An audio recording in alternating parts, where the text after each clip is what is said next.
In this lecture, we're going to be talking about the email template that I use to request my wholesale accounts.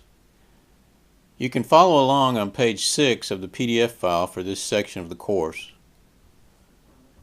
When I request a wholesale account, I just use plain old Gmail. But if you have your own personalized email, that'll work great too. Here's the text of exactly what I send. As you can see, it's short and sweet. Feel free to copy and paste this template into your own emails. Now, I've seen a lot of wholesalers that won't reveal that they sell on Amazon, but I prefer to tell them up front so as not to waste their or my time if they don't accept Amazon sellers. You'll find that many suppliers don't want Amazon sellers, and there are several reasons for this. Some want to protect their brick-and-mortar customers. Some already have an exclusive seller for their Amazon sales. Some feel that Amazon devalues their brand in the marketplace. Or they sell their own products on Amazon and they don't really need you. Or they already have enough or too many Amazon sellers and feel this also devalues their brand. This template's worked very well for me in the past. I think suppliers appreciate that it's short and to the point and shows that I'm committed to their best interests. I get a response about 75% of the time. Next, we'll take a look at how I track these contacts so that I can stay organized. I like to track my contacts for several reasons. I can see the dates when I sent the request and when I received a reply. I save the link to the email or the web page where I found the info. And I save a link to the Amazon product page for later reference. And I also save the product description also for later reference. And it prevents duplication of effort for the short-term memory challenged like myself. I've had quite a few occasions when a supplier will call or email me about a request I made weeks or even months ago. I can quickly search my contact spreadsheet and jog my memory. This lesson includes an Excel workbook named Master Workbook. The workbook comes with several sheets, one of which is named Contact List. This sheet will contain all your contact information. Before making edits to the master spreadsheet, I suggest you make a copy in case you completely nuke the one you're working on. When you select this sheet, here's a sample of what you see. Here's the breakdown by the column heading. First column is the date that I requested the account.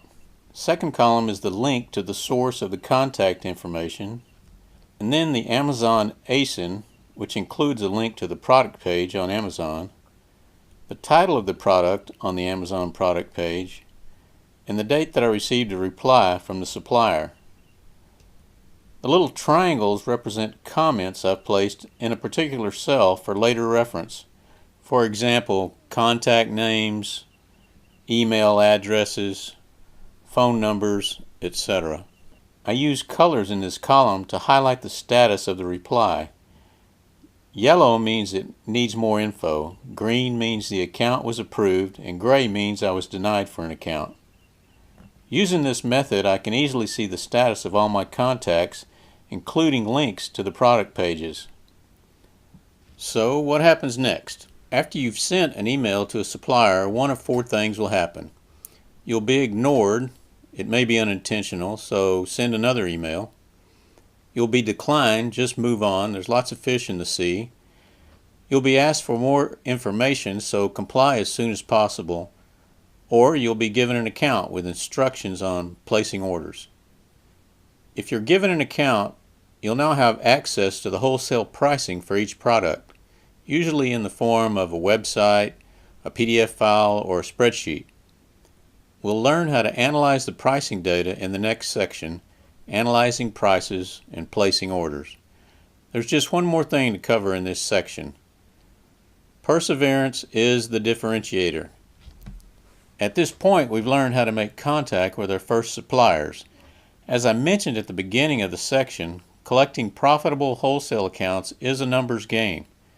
You should commit to sending 5 to 10 requests for wholesale accounts every day if possible. In a few months, you'll probably have a nice portfolio of money-making accounts. But don't stop looking. Great products almost always attract the competition, so you need to pursue new accounts regularly to fill in the voids. Starting out, I know it can be frustrating. It will seem like no one wants to work with you, or the ones that do don't have decent profit margins. But don't give up. You should be happy that it's hard. That means that lazy people will give up and you won't have to compete with them.